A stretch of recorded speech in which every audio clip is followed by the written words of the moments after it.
Okay, we've looked at perimeter and the idea that the perimeter is a distance around the edge of a shape. So hopefully by now you can work out the perimeter all the way around if you know the sizes of all the sides.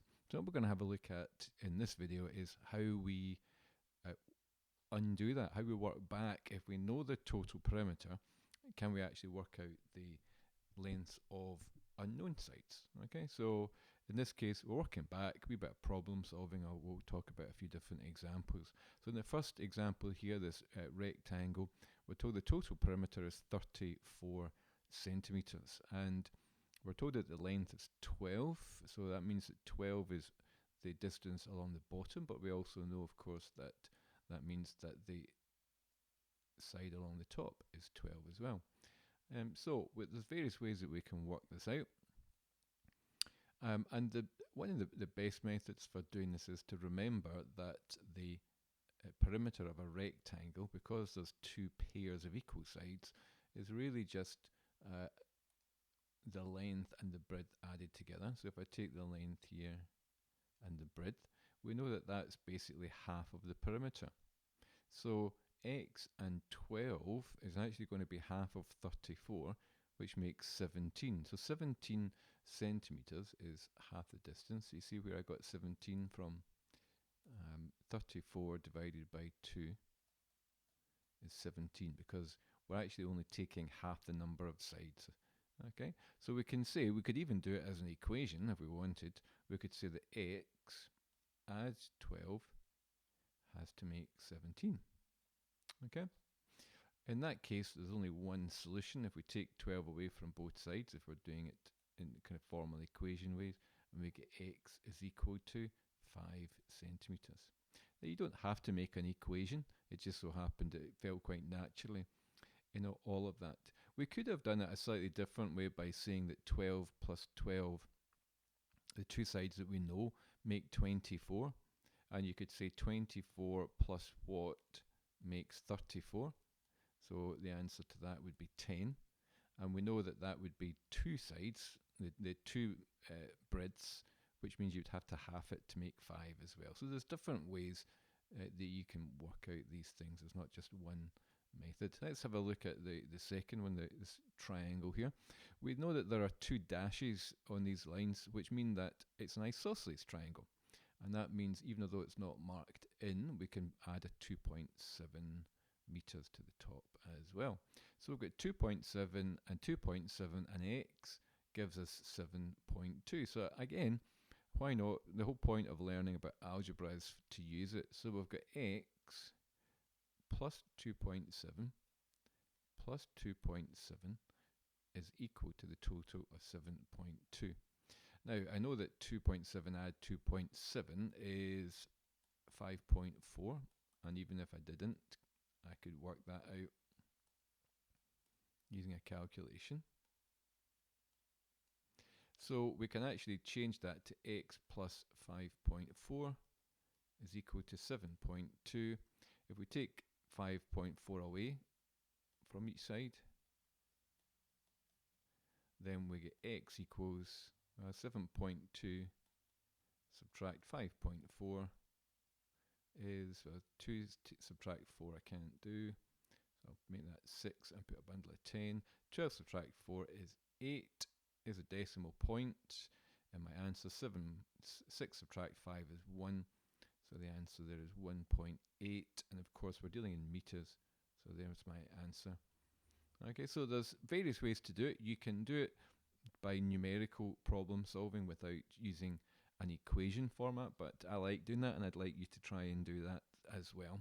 Okay, so let's have a look at a couple of other problems. Again, a wee bit more tricky. We've got the idea here of, on the left hand side, you notice that we've got a hexagon. There's 6 sides, and we've got this spiky idea that they're all the same length, so it's a regular hexagon. So we've only got this latex, we've got no numbers round the side, we've only got the total perimeter as 4.2 meters. Now when we were finding the perimeter, if you remember in the last video, we actually, instead of making it an addition of 6 or 7 sides, we made it a multiplication. So for instance, if I knew one side was 8 meters, then instead of adding 8 6 times, I could say that the perimeter was 8 multiplied by 6. So in the same way, we can actually use a division for this rather than thinking about adding and subtracting. We can actually think of a division calculation. So what do I mean by that? Well, if we know that the perimeter is 4.2, what we really want to do is to share 4.2 evenly between 6 different sides. We want to share with 6, we want to divide by 6. So we can say that x is equal to 4.2 meters divided by 6. We're sharing the 4.2 evenly between all 6 sides. So we could go ahead and do that. 4.2 divided by 6. Well, 6 doesn't divide into 4, so I've got a 0. Put my decimal point in and we'll carry that whole 4. 6 divides into 42. 6 sevens are 42 with no remainder. So my answer is 0.7 meters. Okay. Remember, if you're not so happy about decimals, once with units of measure, you could actually, and you might have to do this for problem solving, so I'll just mention it. We might have to change this to like 420 centimeters. So you should be able to change, hopefully, between some basic units. Don't worry if you can't just now, but that's what we might do to get x. Okay.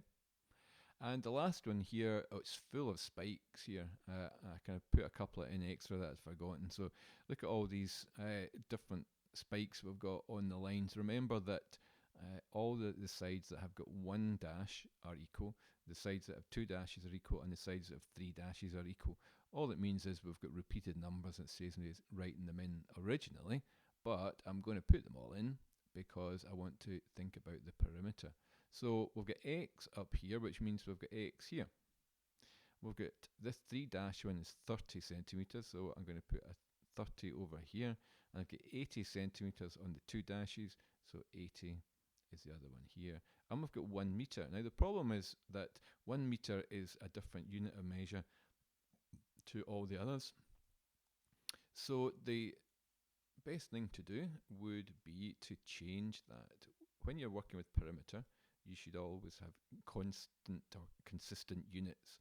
So I'm going to actually write beside this 100 centimeters. Hopefully you know there's 100 centimeters in a meter. And so we've got everything in centimeters. Let's just check how many sides have I got. 1, 2, 3, 4, 5, 6, 7. So what I'm going to do is I'm going to use my algebra again to construct an equation. We know that the total perimeter is 30. Hang on a minute. That's not right. Okay. I think that was borrowed from a previous one. Okay. So let's change it.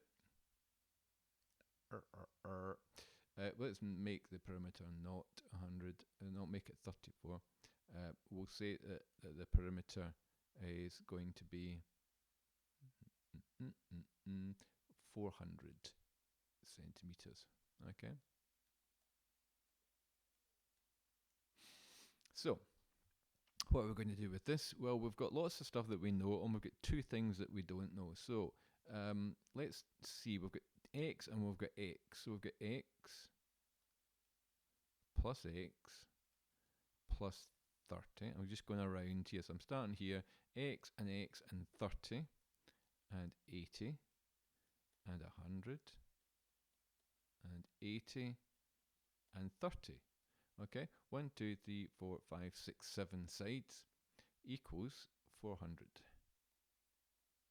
Okay, so that's my, I would have, if I were working out the perimeter, I would write down that perimeter equals, and I'd normally have 7 numbers and work out the answer, but this time I've got the answer, and I'm asking what were those numbers that we should have added up. So we can say x and x makes 2 lots of x, and we can add up all the other numbers on the left hand side. 30 and 80 is 110, plus 100 is 210, plus 80 is 290, plus 300 is 220. 320. Did I get that right? 110, 210, 290, 320. Okay, equals 400. Okay, so I've got a little two-step equation to solve. Okay, so I have to take 320 away from both sides, which leaves me 2x is equal to 80. And if I divide both sides by 2, running out of space here, we can see that 1x is 40, and that's my answer. X equals 40. Okay, so that's how we would solve more complex problems, but you can see that we can use algebra really easily to put in an x instead of the number, and then we can solve for x. I hope that's been helpful. You can have a go at some of the problems that we have with perimeter in all of that.